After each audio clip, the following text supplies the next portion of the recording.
नमस्ते। इंटरनेशनल वेदांत सोसाइटी की तरफ से मैं अंतरा दास आप सबके समक्ष प्रस्तुत हुई हूँ आज का प्रश्न उत्तर का पर्व को लेके। सबसे पहले मैं अपना गुरुदेव श्री श्री भगवान उनके चरणों में मेरा शतकोटि प्रणाम और आप सभी दर्शकों का सुस्वागतम तथा मेरा प्रणाम। आज का जो विषय है वो बहुत ही उत्सुक वाला विषय है जिनके बारे में हम लोग सब कोई जानना चाहता है।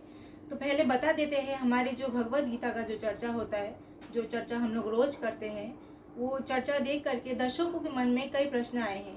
वो प्रश्न के ऊपर आधारित करके ही हमारा विषय होता है। तो आज का हमारा विषय है मृत्यु और तत्पश्चात जीवन।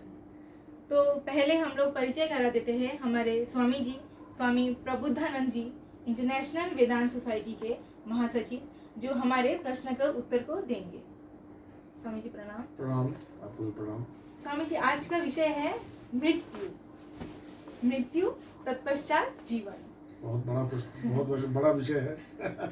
स्वामी जी, एक बात, आपका क्या कोई मृत्यु को लेके व्यक्तिगत क्या कोई अनुभूति है? थोड़ा बहुत है। व्यक्तिगत अनुभव आपका जी, मृत्यु को लेकर थोड़ा बहुत अनुभव है। चलिए, बहुत ही बढ़िया है। स्वामी जी का खुद का व्यक्तिगत अनुभव है मृत्यु को लेके। हम लोग बहुत ही आनंदित है और हम लोग बहुत ही उत्सुक है, आपसे जानेंगे आपका अनुभव। एक्चुअली एक अनुभव हुआ था मुझे, तो मैंने उस अनुभव को हमारे जो भगवान जी हैं, जो आराध्य मेरे जो गुरु जी हैं, जो उनको मैंने जब कहा तब उन्होंने कहा कि हाँ, तुमने मृत्यु को अनुभव किया। तो ये अनुभव कुछ ऐसा है कि जब मैं 30 साल का बना, जब मेरी आयु जब 30 साल की हुई, और एक दिन मैं रियलाइज किया कि मेरा 30 साल हो चुका है। अच्छा। तो मुझे जैसे एक झटका सा लगा, पता नहीं 31 साल का ये जो पड़ाव है, ये हो सकता है कि ये मनुष्य के जीवन में एक पड़ाव होता है, एक माइलस्टोन होता है। उसके बाद उसके जीवन में और भी सारे परिवर्तन होने लगते हैं। तो जब मेरा 30 साल हुआ तब मेरे अंदर भी एक इसी प्रकार का एक जैसे धक्का लग गया, क्योंकि जिस दिन मैं पहले स्कूल में गया था, जब मैं बहुत ही छोटा था, जब स्कूल में गया था, वो पहले दिन का स्कूल मुझे याद है अभी भी, कि मैं मतलब बस में गया, फिर स्कूल हुआ, फिर स्कूल से वापस आया, तो ये सब मुझे याद है। और उस समय 30 साल की उम्र में उस समय मुझे लग रहा था कि ये कल की बात है। तो मैंने देखा कि समय तो जस्ट मतलब एक इल्यूशन है, मतलब एक पूरी तरीके से एक वो काल्पनिक वस्तु है। और 30 साल हो गए और भी 30 साल हो जाएंगे, और भी 20, मतलब एक व्यक्ति जीवन कितना दिन तक जीता है? 60, 70, 80 साल। तो मेरा जीवन तो कंप्लीट हो चुका है लगभग, क्योंकि अगले क्षण फिर से 60 साल हो जाएगा, फिर अगले क्षण फिर 70, 80 हो जाएगा। तो मुझे भी मतलब मरना होगा, मतलब मृत्यु भी मेरे करीब आ चुका है। तो ये ऐसा जब अनुभव होने लगा, तब मैं हमेशा ही मृत्यु के बारे में सोचता था। स्वामी जी, आपको क्या मृत्यु को लेके कोई डर था? डर नहीं था, जैसे जीवन का ये जो क्षणभंगुरता है, जैसे कि किस तरह से जीवन इतने फास्ट किस तरह से जीवन चला गया, ये देख करके मैं थोड़ा सा अचंभित था। और मुझे लग रहा था कि मेरा जीवन तो कंप्लीट हो चुका है, मेरा जो काम है, मतलब वो काम तो मेरा हुआ ही नहीं है, अब तक तो मैंने वो कर्म किया ही नहीं। तो एक डर तो नहीं था, लेकिन एक आश्चर्य और एक उत्सुकता, एक उत्साह था। और हमेशा मैं मृत्यु के बारे में सोचता था उस समय। तो एक दिन मैं रात को जब सोने के बाद अचानक मैं देख रहा हूं कि मैं एक काले, जैसे एक गहरा अंधेरे की एक खाई में मैं धीरे धीरे गिर रहा हूं, और वो खाई मुझे नीचे की तरफ ले जा रहा है। और मैं एकदम हेल्पलेस हूँ। मेरा कोई मेरे पास कोई मतलब अवलंबन नहीं है कि उसको रोकने का। मेरा ये जो खाई में गिरना, अंधेरे कुआं में गिरना, वो मैं अपने आप को रोक नहीं पा रहा हूँ। और वो अंधेरा कुआं केवल डर का है, भय, एकदम चारों तरफ केवल भय भय भय। और मैं उस भय और उस अंधेरे कुआं में मैं डूबता जा रहा हूँ। और जब ऐसा होने लगा, तब अचानक मेरे भीतर से गुरुदेव गुरुदेव ये शब्द आने लगा, भीतर से ही गुरुदेव। और ज्यों ही ये गुरुदेव शब्द आया, त्यों ही मैंने देखा कि मैं वो जो अंधेरा अंधेरा कुआं जो है, उस अंधेरे कुआं से निकलकर एकदम प्रकाश में आ गया। गुरुदेव का नाम लेते ही आपका ये जी, प्रकाश हुआ। एकदम चारों तरफ केवल प्रकाश, और चारों तरफ प्रकाश प्रकाश प्रकाश, और उसमें मैं भी एक प्रकाश हूँ, मैं भी जैसे एक लाइट हूँ। वो लाइट एक प्रकाश में ऐसे घूम रहा है। फिर ये कैसे, जैसे मतलब फिर जैसे होता है ना, हम लोग ट्रेन में जाते हैं, मतलब रात को ट्रेन चल रहा है और चारों तरफ केवल अंधेरा है, अचानक कोई इंडस्ट्रियल बेल्ट आ जाए, कोई बहुत बड़ा कोई इंडस्ट्री आ जाए, तो चारों तरफ लाइट लाइट, जिस तरह से लाइट होता है उस प्रकार से चारों तरफ केवल लाइट, और उसमें मैं भी एक लाइट हूँ। फिर मैं देख रहा हूँ कि मैं उस लाइट में, मैं तो घूम रहा हूँ, तो एक जगह पे लाइट है, फिर थोड़ा सा अंधेरा, फिर थोड़ा सा लाइट, फिर थोड़ा सा अंधेरा, इस तरह से मैं वहाँ पे घूम रहा हूँ। तो जो अंधेरा जो जगह है वहाँ पे भी जब मैं जा रहा हूँ तब भी मैं लाइट ही हूँ, मैं वहाँ पे जाके अंधेरा नहीं बन रहा हूँ, मैं वहाँ पर भी लाइट ही हूँ। फिर मैं एक लाइट में प्रवेश कर रहा हूँ, उसमें कुछ देर रहने के बाद फिर मैं अंधेरा, इस तरह से एक गोल चक्र की तरह मैं घूम रहा हूँ। और मेरे भीतर से ये कह रहा है कि यही जन्म और मृत्यु है। तो ये, हाँ, जब जब लाइट आ रहा था तब तब वो वो जीवन है, और जब जब जब अंधेरा हो रहा था वो तो मृत्यु है। तो ये जब मैंने अपने गुरुजी से कहा एक बार कलकत्ता जा करके, तब उन्होंने कहा कि हाँ तुम्हें मृत्यु का अनुभव हुआ। तो उस तरह से आप अगर कहें तो मेरा ये अनुभव थोड़ा बहुत है। अच्छा, तो ये आप मृत्यु के बारे में बताए, तो मृत्यु के तत्पश्चात जीवन, हाँ, तो मतलब मृत्यु के बाद क्या होता है, मृत्यु के बाद क्या होता है? एक्चुअली इसको जानने के लिए हमें जानना होगा कि मृत्यु होता क्या है एक्चुअली, व्हाट इज डेथ। तो इसके दो पहलू हैं, एक है जो विज्ञान जो हमें कहता है, जो साइंस हमें कहता है, और जो हमारा आध्यात्मिक साइंस, स्पिरिचुअल साइंस जो हमें कहता है। ये दोनों पक्षों को हम लोग तो थोड़ा सा मतलब विचार करें। तो विज्ञान कहता है कि देखो ये जो शरीर है, विज्ञान आपको एक शरीर ही मानता है, आप एक शरीर हैं। तो आपके अंदर जो ऑर्गन्स है वो काम कर रहे हैं, तो जब तक काम कर रहे हैं तब तक आप जीवित हैं। आपके ये जो ऑर्गन्स जब काम करना बंद कर देंगे, आपका जो हृदय है, हार्ट, वो जब धड़कना बंद कर देंगे, तो ये जो आपका ब्रेन है और ये सारे जो अंग है, इसमें ब्लड सप्लाई नहीं होगा, क्योंकि हृदय बंद हो चुका है, तो ब्लड सर्कुलेशन नहीं होगा।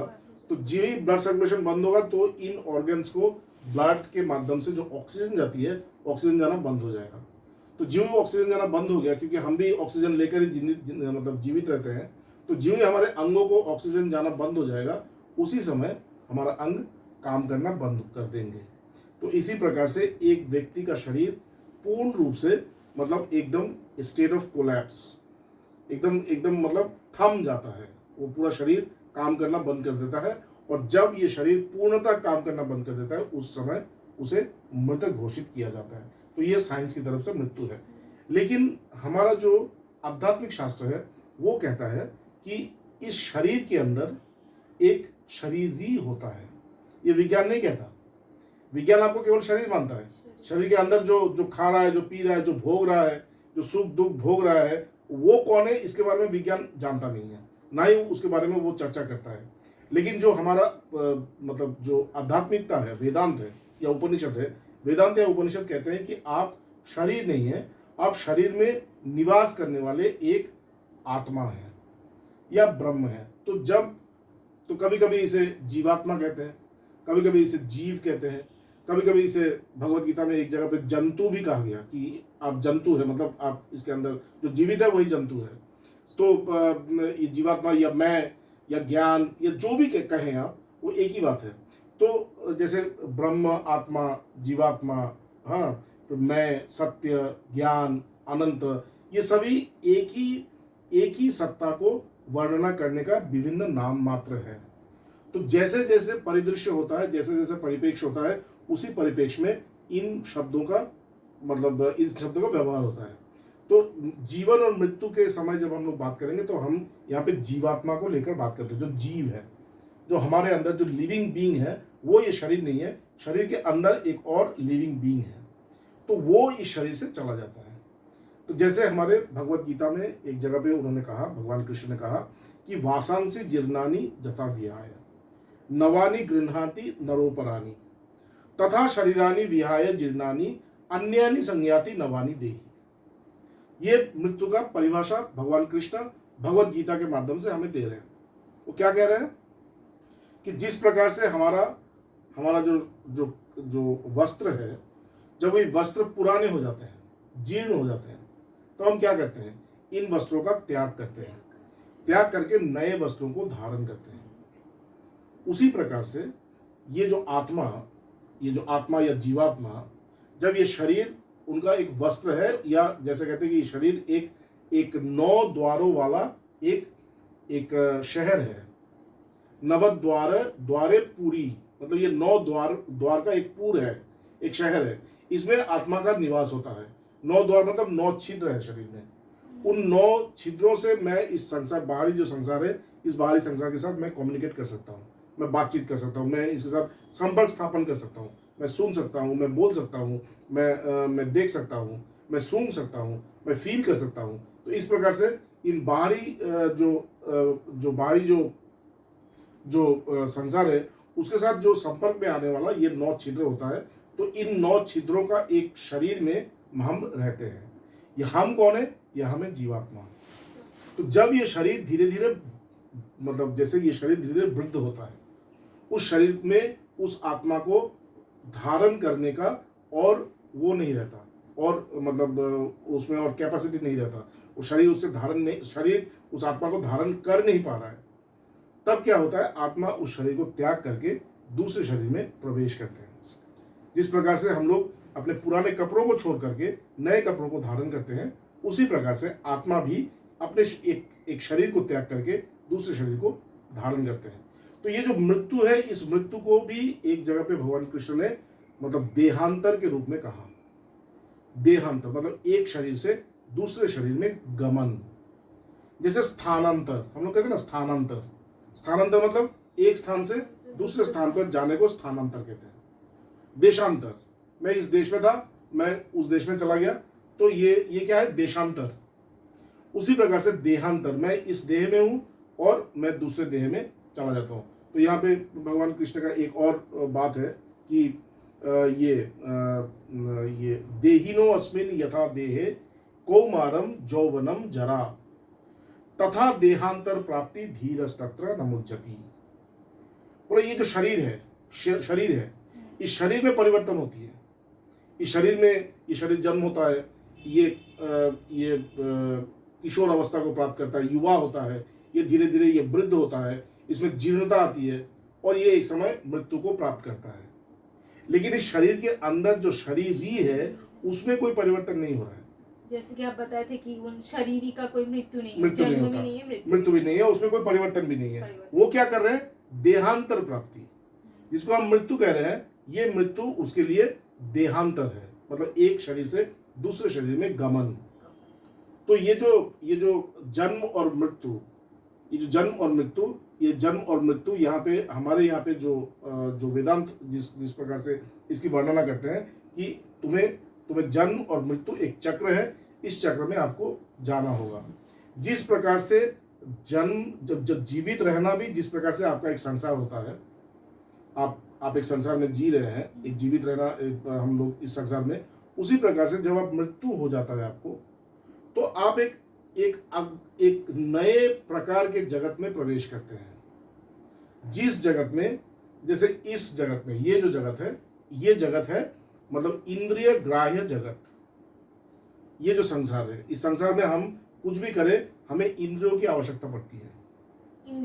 इंद्रिय मतलब हमारे चक्षु, हमारे कान, हमारे नाक, हमारे जीवा, हमारे त्वक, ये ज्ञानेंद्रिय है। और कर्मेंद्रिय हमारा वाक, हमारे हाथ, पैर, पेट, ये सब हमारे कर्मेंद्रिय है। तो इनकी आवश्यकता हमें पड़ती है। तो इंद्रियों के द्वारा, जैसे मैं आपसे बात कर रहा हूँ, आप मुझसे बात कर रहे हैं, आप यहाँ पे बैठे हैं, मैं कैसे देख रहा हूँ, मैं अपने आंखों से देख रहा हूँ। आप मान लीजिए मेरे आंख नहीं है, तो आप बात करेंगे, मैं सुनूंगा, तब भी आपका अस्तित्व मेरे पास है, ठीक है। नहीं तो मेरे पास कान भी नहीं है, मेरे पास आंख भी नहीं है, कान भी नहीं है, मेरे पास ये तो त्वचा है, तो आप मुझे स्पर्श करेंगे तो मुझे पता चलेगा कि आप हैं, आपका अस्तित्व। मैं आपको देख नहीं पा रहा हूँ, मैं आपको सुन नहीं पा रहा हूँ, लेकिन चूंकि आपने मुझे स्पर्श किया, मुझे आपके मतलब आपके उपस्थिति का अनुभव होगा। अगर आप मेरा ये जो इंद्रिय है, त्वचा है, ये भी काम नहीं कर रहा है तो मेरा घ्राण है। मैं नाक से सूंघ करके बोल सकता हूँ, जैसे कुत्ते करते हैं, नाक से सूंघ करके बोल सकता हूँ कि जैसे आप देखेंगे कि जो लोग आंखों से देख नहीं पाते वो लोग कानों में बहुत तेज होते हैं, वो लोग नाक में बहुत तेज होते हैं। क्यों? वो नाक से सूंघ के बोल देते हैं ये कौन है, या कानों से उनके फुटस्टेप्स, उनके जो पैरों के शब्द है, उन पैरों के शब्द से उनको पता चल जाता है ये कौन आए हैं। तो इसी प्रकार से इंद्रियों के द्वारा मैं इस संसार में मतलब विचरण करता हूँ, इस संसार से कांटेक्ट में आता हूँ, संपर्क में आता हूँ। अगर मेरी ये पांचों इंद्रिय काम ना करें, मान लीजिए ये पांचों इंद्रिय काम ना करें, तब आप यहाँ पे बैठे भी रहेंगे तो आप मेरे लिए अस्तित्ववान नहीं है। तो इस संसार में कुछ भी हम करने जा रहे हैं तो उसमें हमारी इंद्रियों की आवश्यकता पड़ती है। लेकिन आप मान लीजिए कि आप यहाँ पे बैठे हैं, आपने मन में एक चिंतन किया, स्वामी जी मैं यहाँ पे बैठी हूँ, लेकिन वो चिंतन मुझे समझ में नहीं आएगा, क्योंकि हम जो कम्युनिकेट करते हैं वो इंद्रियों के द्वारा कम्युनिकेट करते हैं, बातें करके इंद्रियों के द्वारा। आप मन से अगर आप मुझे कहेंगे कि स्वामी जी मैं यहाँ पे बैठी हूँ, मुझे समझ में नहीं आएगा। तो ये जो डायमेंशन है, जिस डायमेंशन में हम लोग हैं अभी, ये डायमेंशन है इंद्रिय ग्राह्य जगत, इंद्रियों के द्वारा ही हम सब कुछ कर सकते हैं। लेकिन इसके बाहर भी एक और डायमेंशन है। जब हम जैसे कल हम लोग जब चर्चा कर रहे थे, हम लोगों ने उस समय जीवात्मा के बारे में कहा। जीवात्मा, एक जीवात्मा होता है जो इस शरीर के अंदर प्रवेश करता है, वही जन्म लेता है और वही मृत्यु के समय वही बाहर निकल जाता है। तो वो जीवात्मा जब बाहर निकल जाता है, बाहर निकलने के बाद वो एक जगत में प्रवेश करता है, वो एक नए जगत को देखता है, जहां पे कम्युनिकेशन जो है वो कम्युनिकेशन इंद्रियों के द्वारा नहीं होता, जहां पे कम्युनिकेशन मन के द्वारा होता है। और वहां पे वो उसे मिलेंगे, वो पहले जैसे उसके माता पिता हैं, भाई बहन है, सब कुछ वहां पे मिलेंगे और सब कुछ ही उनको मतलब वहां पे भी एक जगत है। तो इस प्रकार से वहां पे रहते जैसे मतलब एक जगह पे भगवान कृष्ण ने एक बात कहा था इस मृत्यु के बारे में ही कि अंत काले च बामेव स्मरण मुक्ता कलेवरम प्रयाति समद्भावम याति नास्तत्र संशय। और देखो, जो अंत काल में जो मेरा स्मरण करेगा वो मुझे ही प्राप्त होगा। इसका मतलब है अंत काल में अगर हम भगवान का नाम स्मरण करें तो भगवान को प्राप्त करेंगे। मतलब मृत्यु के बाद एक चीज है जिसे मैं प्राप्त कर सकता हूं, और अगर मैं भगवान का नाम ना लूं तो भी वो प्राप्त नहीं होगा, तो भी मेरा अस्तित्व रहेगा। इसका मतलब है मृत्यु के बाद मेरा अस्तित्व रहता है। तो इसके बाद उन्होंने कहा यम यम बापी स्मरण भावम तजन्ते कलेवरम तम तमे वेति कौन्तेय सदा तद्भाव भाविताः। और देखो, मृत्यु के समय तुमने जो जो सोचा, तुम्हारे अंदर जिन भावों का उद्भव हुआ, मृत्यु के पश्चात तुम उन्हीं भावों को प्राप्त करोगे। ठीक है, इसका मतलब है कि मृत्यु ही अंतिम वो नहीं है, अंतिम सत्य नहीं है। मृत्यु के बाद भी एक और सत्य है। जैसे यहाँ पे एक छोटा सा एक कहानी है, वो मैं आपको बताना चाहता हूँ कि यही जो भगवान कृष्ण ने कहा कि जो अंत काल में जो जिसका स्मरण करेगा वो उसी को मिल जाएंगे। तो एक व्यक्ति थे, वो बहुत विषयी थे, बहुत ज़्यादा वो संसार में आसक्त थे। केवल संसारी चीज, पैसा कौड़ी, संसार, ये भोग सुख, केवल इसी में उनका मतलब था। तो उनके जो मित्र थे, उन लोग मित्रों ने उनको समझाया कि देखो ऐसा मत करो, थोड़ा सा प्रभु का नाम ले लो, इतना ज़्यादा पैसा, इतना ज़्यादा भोग मत करो। तो उन्होंने एक तरकीब सोचा। उनसे बात तो सही है, मैं तो भगवान का नाम लेता नहीं हूँ और भगवान का नाम लेने में मेरी कोई प्रवृत्ति भी नहीं है, तो मैं क्या करूँ। तो उन्होंने क्या किया, उन्होंने अपने 4 बेटों का नाम रखा, राम, लक्ष्मण, भरत और शत्रुघ्न। भगवान का नामों से अपना बेटों का नाम रख लिया। तो उसने कहा कि मृत्यु के समय मैं तो बेटों का नाम ही लूंगा, क्योंकि जो भी लोग होता है अपने बेटे का नाम लेता है। हाँ, तो राम का नाम लूंगा तो राम को प्राप्त हो जाऊंगा, लक्ष्मण का नाम लो, ये भी भगवान है, लक्ष्मण को प्राप्त हो जाऊंगा, वो भी भगवान है। भरत वो भी भगवान है, शत्रुघ्न भगवान है। तो कोई किसी को भी नाम से बुलाऊंगा तो वो सामने आ जाएंगे, तो उनको उनका नाम लेते लेते मैं उन्हीं को प्राप्त हो जाऊंगा, मुक्त हो जाऊंगा। तो क्या हुआ कि उनका अंतिम समय आ गया, तो उनको भी पता चल गया कि मेरा अंतिम समय आ गया है, मुझे अभी जाना है। तो उसने बुलाया राम, लक्ष्मण, भरत, शत्रुघ्न। तो सब उस समय क्या थे, वो लोगों का जो बिजनेस था वो बहुत बड़ा हो चुका है, बहुत समृद्धि हो चुका है, बहुत बड़ा। सब राम, लक्ष्मण, भरत, शत्रुघ्न सब दौरे दौरे चले आए पिताजी के पास। हाँ पिताजी बोलिए, हाँ राम, हाँ लक्ष्मण। और भीतर ही भीतर वो बड़ा खुश हो रहे कि हम तो राम का नाम ले रहे हैं, हम तो लक्ष्मण का नाम ले रहे हैं, हाँ भरत, शत्रुघ्न। ऐसे करते करते अचानक उनको ये ख्याल आया, अरे मेरे चारों बेटे तो यहाँ आ गए, तो दुकान कौन संभाल रहा है? जैसे ही उसने ये बात बोला, अरे तुम लोग चारों बेटे यहाँ आ गए तो दुकान कौन संभाल रहा है, जैसे उन्होंने ये बात बोला उनकी मृत्यु हो गई। तो ये जो है इसलिए कहता है कि देखो, अगर तुम्हें मृत्यु के बाद भी, जैसे मृत्यु के बाद भी कुछ चीजें होती है जो हम लोग बाद में हम लोग आगे चर्चा करेंगे। अगर मृत्यु के बाद भी तुम्हें एक अच्छे जगह पे जाने की इच्छा हो, सदगति अगर हो, तो तुम्हें हमेशा ही ईश्वर का नाम, सत्कर्म, ये सब करना चाहिए। इसलिए भगवान कृष्ण ने एक जगह पे कहा, तस्मात् सर्वेषु कालेषु मामु स्मर युद्ध च। इसलिए हमेशा ही मेरा मतलब वो करो, स्मरण करो, तुम कुछ भी करो, युद्ध करो। मतलब ये जीवन एक युद्ध है, इस युद्ध को करने के लिए वो मना नहीं कर रहे हैं कि तुम अपना जीवन के युद्ध को छोड़ करके केवल तुम ध्यान में बैठे रहो, मेरा अनुसरण करो, मेरा नाम करो, ऐसा नहीं है। तुम युद्ध करो, लेकिन युद्ध करते करते मुझे भी अपने हृदय में स्थान दो, मुझे भी स्मरण करके तुम युद्ध करो। मयि अर्पित मनोबुद्धि मामे वश्यसि असंशया। अगर तुम्हारा मन और बुद्धि मुझ में अर्पित रहेगा, तब तुम्हें मैं ही प्राप्त होऊंगा। ये जो मैं प्राप्त होऊंगा, ये कब? ये मृत्यु के पश्चात। इसका मतलब है मृत्यु के पश्चात मुझे कुछ प्राप्त होने वाला है। यानी स्वामी जी, हम लोग मतलब कर्म भी करेंगे, साथ साथ ईश्वर का भी स्मरण करेंगे। हाँ, ईश्वर का स्मरण मतलब ईश्वर का स्मरण क्यों करेंगे? क्योंकि ईश्वर का स्मरण करने से मन शुद्ध रहता है। तो जब शुद्ध मन रहेगा तब आपके कर्म भी शुद्ध होंगे। तो जब आपके कर्म शुद्ध होंगे तो आपका गति भी शुद्ध होगा। जैसे हम लोग जानते हैं कि क्लास 12 में हमने परीक्षा दिया।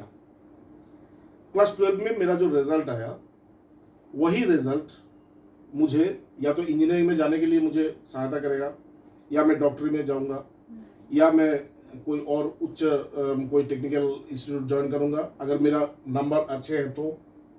अगर मेरा नंबर अच्छे नहीं है तो मुझे किसी भी टेक्निकल या मेडिकल कॉलेज में मुझे मतलब मैं भर्ती नहीं हो सकता। वो आजकल डोनेशन से भर्ती होता है, वो तो दूसरी बात है।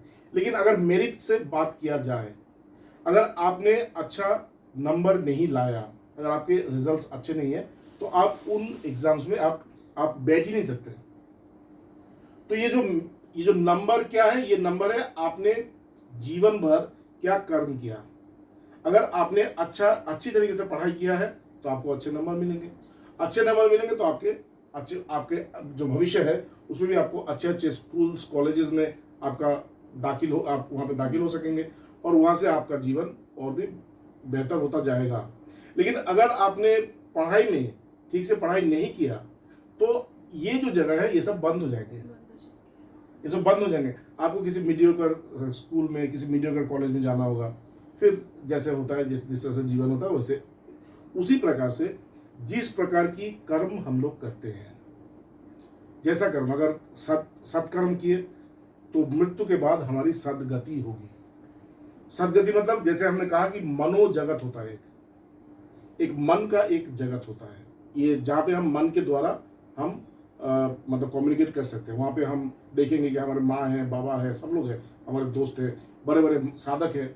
अगर आपने बहुत अच्छी तरीके से वो किया है, अगर अच्छी तरीके से आपने कर्म किया है, तो आपको उन बड़े बड़े साधकों का भी लोक आपको प्राप्त हो सकता है, या बड़े बड़े जो महापुरुष हैं उनके साथ भी आप रह सकते हैं, या ईश्वर दर्शन भी हो सकता है। तो जैसे आप कर्म करेंगे उसी प्रकार से आपका मृत्यु के पश्चात गति होगा। इसका मतलब क्या है कि मृत्यु के पश्चात भी इसी प्रकार का लोक है, इसे लोक कहते हैं। जैसे पितृलोक, मातृलोक, चंद्रलोक, सूर्यलोक, इंद्रलोक, ब्रह्मलोक, इस तरह से लोक होते हैं। तो आपके कर्मों के अनुसार आप उन लोकों में जाकर के स्थान पाते हैं। ठीक है, जैसे मेरा कर्म बहुत ही बुरा है, बहुत ही बुरा है, तो मुझे बहुत ही छोटा, मतलब एकदम जो सबसे नीचे वाला लोक है वो मुझे प्राप्त होगा। एक आदमी हमेशा बुरा कर्म तो नहीं कर सकता, बुरा के साथ थोड़ा अच्छा कर्म तो किया होगा, तो उसे नीचे का जो लोक है वो प्राप्त होगा। अगर मैंने बहुत अच्छा कर्म किया तो मुझे एकदम जो सर्वोत्तम जो लोक है ब्रह्मलोक, वो ब्रह्मलोक प्राप्त होगा, जहाँ पे मैं हमेशा आनंद में, हमेशा शांति में रह सकता हूँ। अगर मेरा कर्म मीडियोकर है, मतलब अच्छे भी नहीं है बुरे भी नहीं है, थोड़ा मतलब सब वो है, मतलब मध्य, मतलब मीडियोकर है, तो इसी तरह से मीडियोकर लोक प्राप्त होते हैं। तो इस लोक में जाने के पश्चात तब हमें जगत की सच्चाई का पता चलता है। यहाँ पे जब रहते हैं, क्योंकि इंद्रियों के द्वारा ही हम सब संपर्क करते हैं, तो जो इंद्रिय दिखा रहे हैं उसी को हम सत्य मानते हैं। यहाँ पे आने के पश्चात हमारे मन में कभी भी ऐसा नहीं होता कि यही सत्य नहीं है। हम ये देखते हैं, इसी को सत्य मानते हैं। जैसे एक बच्चा मेला में गया और मेले में सब कुछ देख करके भूल गया, घर नहीं जाएंगे, उसके मम्मी बोल रहे चलो घर चलो, वो घर नहीं जाएगा, वो मेले को ही अपना घर समझ बैठता है। उसी प्रकार से हम लोग भी जब इस संसार में आते हैं, इस संसार में आते हैं कुछ दूसरे कारण के लिए, उसके कारण का हम बोलेंगे, उस दूसरे कारण के लिए आते हैं, लेकिन यहाँ पे आकर के ये सब कुछ देख करके, यहाँ का ऐश्वर्य, यहाँ का ये जो बहुत, ये सब देख करके, रंग चंग ये सब देख करके हम लोग भूल जाते हैं और इसी को सत्य मान लेते हैं और इसी में रम जाते हैं, और हमको लगता है कि यही सब कुछ है, इसी को पाना ही जीवन का उद्देश्य है। लेकिन धीरे धीरे जब हम ये सब पाने के पश्चात, जब धीरे धीरे फिर से हमारी उम्र थोड़ा सा बड़ा होता है, तब हम देखते हैं कि ये सब पाने के बाद भी मुझे कुछ मिला नहीं, मुझे कुछ मिला नहीं। तब तक बहुत देर हो चुका है। उस समय इंद्रिय जो है, मन जो है बहुत ही शिथिल हो चुका है, वो फिर उनसे कुछ होता नहीं है। तो वो फिर वहाँ जाते हैं, वहाँ जाके फिर वहाँ पे, मतलब जब वो मृत्यु में चले जाते हैं, मृत्यु में जा करके जब उन लोकों में निवास करते हैं, तभी उनको पता चलता है ये जो टोटल ये जो जन्म और मृत्यु है, ये केवल एक लोक है, एक टोटल एक लोक है, एक चक्र है, ये सत्य नहीं है। ये इसमें बहुत कुछ है, लेकिन ये पूर्ण रूप से सीमित एक दायरा है, बस यही है, इसके बाद और कुछ नहीं है। लेकिन इसके बाद भी एक और जगत है जो मन के परे है, जो मन के परे है, जो इंद्रियों के परे है, जो बुद्धि के परे है, जो धारणा के परे है, जो अहंकार के परे है। वो जगत, वही जगत श्रेष्ठ जगत है, वही जगत सत्य है। तो क्योंकि उन्हें इंद्रियों से, मन से, बुद्धि से, चित्त से, अहंकार से, इन सभी चीजों से उनको बाहर निकल करके उस जगत को पाना होगा। इसलिए जब वो मृत्यु के पश्चात जब उन्हें ये रियलाइज होता है कि नहीं, ये सब कुछ ठीक नहीं है, इसके बाद भी एक जगत है, वहां पे वो कुछ कर नहीं सकते, क्योंकि वहां पे तो इंद्रिय नहीं है। उनको फिर से वापस आना पड़ता है इस संसार में, फिर से जन्म लेना पड़ता है। जन्म लेने का उद्देश्य क्या है? जन्म लेने का उद्देश्य है ये जो मनोजगत है, इस मनोजगत से बाहर निकलना। ठीक है, इसलिए वो फिर से यहाँ पे आते हैं, लेकिन आके यहाँ पे भूल जाते हैं। कुछ लोग ही ऐसे हैं जो आकर के भूलते नहीं है, अपने उद्देश्य को भूलते नहीं है। वो पहले अपने उद्देश्य को मतलब सिद्ध करते हैं। वो कहते हैं कि नहीं, मुझे आत्मा को जानना है, मुझे अपने आप को जानना है।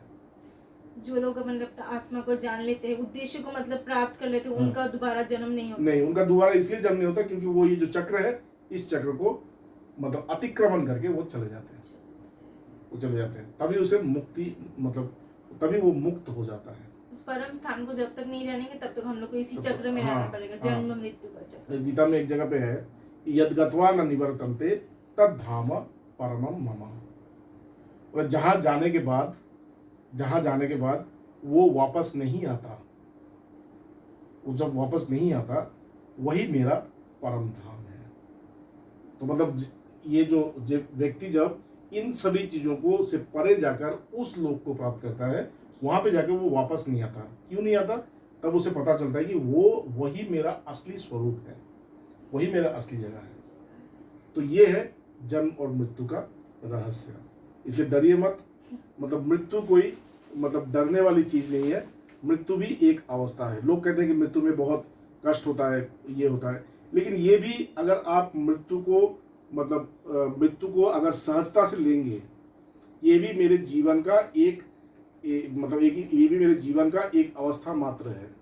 जैसे सूर्योदय होता है, उसी प्रकार से सूर्यास्त भी होता है, पुनः सूर्योदय होता है रोज।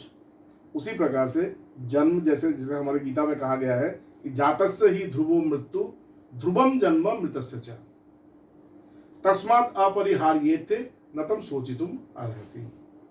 जिसका जन्म हुआ है उसको मरना ही पड़ेगा, और जो एक बार मरा है उसे भी जन्म लेना पड़ेगा। मतलब हम लोग कहते हैं कि जो जन्म लिया वो मर गया, इसके बाद क्या हुआ? इसके बाद क्या हुआ? जो मर गया, जिसकी मृत्यु हुई है, उसे फिर से जन्म भी लेना पड़ेगा। ध्रुवम जन्म मृतस्य च। जो मर गए उनको पुनः जन्म भी लेना होगा। तस्मात् अपरिहार्येते। देखो, इसलिए ये अपरिहार्य है। इसको तुम वो नहीं कर सकते, बंद नहीं कर सकते, रोक नहीं सकते, होगा ही। जिसको मृत्यु हुई है उसको फिर से जन्म लेना होगा। इसलिए शोक मत करो। भगवान कृष्ण कह रहे शोक करना तुम्हारे लिए उचित नहीं है, तुम्हें शोभा नहीं पाता। तो इसलिए मतलब मृत्यु में शोक करना या मृत्यु के बारे में शोक करना या मृत्यु के बारे में डरना, ये उचित नहीं है। मैं तो आप सबसे कहूँगा कि आप सब लोग मृत्यु के बारे में जानने का प्रयास कीजिए, क्योंकि मृत्यु ही एकमात्र वो अवस्था है जो हमारे लिए गारंटेड है, वो आएगा ही। आप जीवन में आप क्या करेंगे, कहाँ जाएंगे, कहाँ कितने पैसे कमाएंगे, कितने आपका वो होगा, ये आप कुछ नहीं जानते। लेकिन एक चीज आप जानते हैं और संभावी है, वो है मृत्यु। वो तो होना ही है। तो इसलिए मतलब मृत्यु का स्वागत कीजिए। हमारे शास्त्रों में कहता है कि जो मृत्यु से प्रेम करता है वही जीवन को जी सकता है। जो हमेशा इस मृत्यु को अपने मन में रखता है कि एक दिन मुझे मर जाना होगा, वही व्यक्ति एक सच्चा व्यक्ति बनता है, एक सच्चा मानव बनता है। तो स्वामी जी, आप ये बताएंगे कि हम लोग को तो इतना तो मतलब हम लोग को कोशिश करना चाहिए कि इस जन्म मृत्यु के परे हम लोग को जाना ही चाहिए जी। वो जगत का भी हम लोग को ज्ञान लेना चाहिए जी। जन्म और मृत्यु से परे जाने का एकमात्र रास्ता है कि अपने आप को जानना, आप कौन है ये जानना। जैसे साइंस आपको कहते हैं कि आप शरीर हैं, तो आप मान लीजिए कि मैं शरीर हूँ। सब लोग अपना इसमें ये जो मेकअप में पैसे खर्चे कर रहे हैं, ये शरीर है, ये शरीर है। फिर आपको लगता है कि हम मन है, हम अहंकार है, आपके भीतर एक अहंकार है, वो मैं करता है, तो आपको लगता है कि यही सब आप हैं। लेकिन शास्त्र कहता है कि ये सब आप नहीं है। आप शरीर नहीं है, आप मन नहीं है, आप बुद्धि नहीं है, आप चित्त नहीं है, आप अहंकार नहीं है। तो आप कौन है? आप ईश्वर हैं, आप ब्रह्म हैं, आप आत्मा हैं। अपने स्वरूप, वही आपका स्वरूप है, आप ही वही सत्य है। ब्रह्म ही हमारा स्वरूप है। ब्रह्म ही हमारा स्वरूप है। ठीक है। अजो नित्यो शाश्वतोयम पुरानो न हन्यते हन्यमाने शरीरे। आप अज हैं, आपका जन्म कभी होता ही नहीं।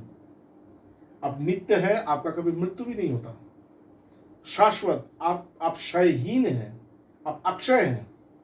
और पुराण, आप वही वेदों में जो जिस पुरुष के बारे में बोला गया था, पुराण पुरुष, वो जो अक्षर ब्रह्म, वो आप है। न हन्यते हन्यमाने शरीरे। आपका शरीर को अगर कोई मार भी डाले तो भी आप कभी भी मृत नहीं होंगे।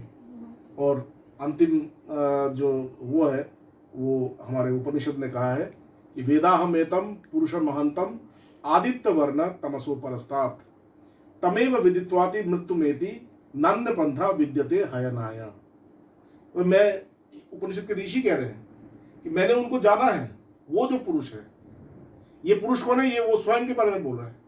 मैंने उस पुरुष को जाना है जो आदित्य के समान उज्जवल है, जो सूर्य के समान उज्जवल है, और जिसके प्रकाश से अंधेरा बिल्कुल भी नहीं रहता, अंधेरा परास्त हो जाता है। वो आदित्य वर्ण है और तमसो परास्तात्, ये तमस जो है वो परास्त हो जाता है। एकमात्र उसको जानने से ही आप मृत्यु से परे जा सकते हैं। एकमात्र उसी परमात्मा, उसी आत्मा जो आपका स्वरूप है, उस स्वरूप को जानने से ही आप मृत्यु से परे जा सकते हैं। नान्य पंथा विद्यते है ना, और कोई रास्ता है नहीं, इसलिए आपको उसको जानना ही है। चलिए स्वामी जी, बहुत ही हम लोग को अच्छा लगा आपसे ये साक्षात्कार की ये प्रश्न को लेके बात करके। तो हम लोग इसी को लेके यही आज विराम देते हैं। हम लोग फिर से बहुत ही जल्द आएंगे आपका और अनेकों प्रश्न का उत्तर लेके यही ख़त्म करते हैं।